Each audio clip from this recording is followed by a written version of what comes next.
पर आज आपण एक असा किस्सा ऐकणार आहोत जिथं महाराजांनी युद्ध टाळण्यासाठी कसा गनिमी कावा वापरला. महाराजांनी बहादूर खानाच मध्यस्थी घेऊन औरंग्यासोबत पुन्हा सलोख्याचे संधान बांधायला सुरुवात केली. मागील कराराप्रमाणे युवराज शंभूराजांना 5000 मन सबदारी करून मोगली चागरीत पाठवावे. सौराज्यातील 17 किल्ले मोगलांना देऊ आणि दक्षिणेची मोगली सुभेदारी शिवाजी महाराजांना द्यावी अशा तहाला चक्क महाराजांनी मान्यता दिली. आणि इथंच बहादूर खान बोलला, अहो हे जमून आले तर बादशाही मर्जी जिंकता येईल आणि आपला मोठा सन्मान होईल. या विचारानं हर्षभरीत होऊन त्यानं हात औरंग्यापुढे मांडला. पण या भूल थाप्यांशी औरंग्या परिचित होता.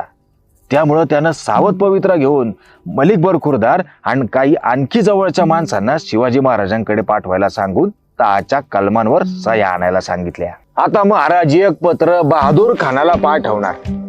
जो खलिता डुलत डुलत त्याच्या पतूर पोहोचणार आणि मग तो त्यावर औरंग्याला पाठवणार आणि मग औरंग्या काही बाई सांगणार. अहो या समध्यात मार्च पासून मे पर्यंत त्याचा काळ लोटला. महाराजांनी या दरम्यान आपण राज्याभिषेक करतोय याची कोणत्या बी शत्रूला भलक लागणार नाही याची पूर्ण काळजी घेतली होती. आणि याच अनिश्चिततेच्या काळात आपला कारभार आटोपायचा ही महाराजांची चाल इथं यशस्वी झाली. तो बहादूर खान झुलतच राहिला. औरंग्यात तहावर सही होती का नाही याचीच वाट बघत बसला. अहो आपले महाराज छत्रपती झालं. त्यानंतर महाराज पुरंदरावर असताना एक दिवस बहादूर खानानं मुहम्मद सय्यद गुजराती व मलिक बरखुरदार यांना महाराजांकडे धाडलं. अहो महाराजांनी स्पष्ट शब्दात नाकारला की तशी त्यांच्या पायाखालची जमीनच सरकली. कारण तिघांनी महाराजांनी मनवायला लई प्रयत्न केला.